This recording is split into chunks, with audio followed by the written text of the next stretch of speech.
I used to work out religiously 6 days a week for God knows how many years, sometimes even more than that in college, several times a day.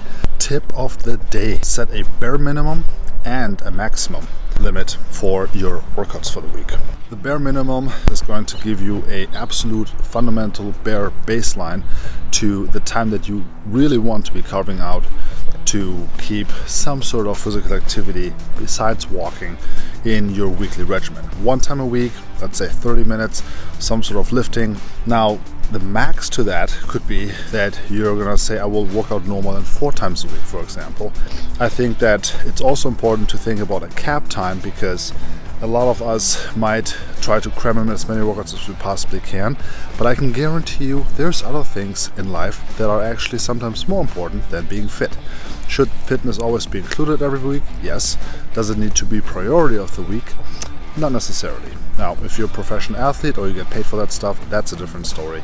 But if you're someone that's just trying to stay healthy and strong, and it's gonna be fine if you work out 2 or 3 times a week instead of 5, and don't go crazy all the time.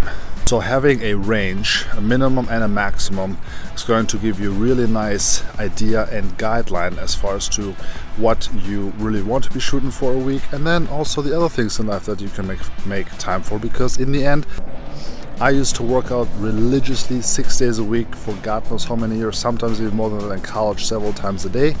That is of course no more the case. I have personally, my bare minimum is 1 time a week, and I would say my maximum is about 4. So anything that falls in between that is great, so that way I can keep myself accountable. I really look forward to some workouts. Sometimes I don't work out for 5 days in a row and then get a lift on the weekends or in my basement at this point. So it really doesn't have to be much. You're doing all of this presumably in order to enhance your life and not to have the gym rule your life.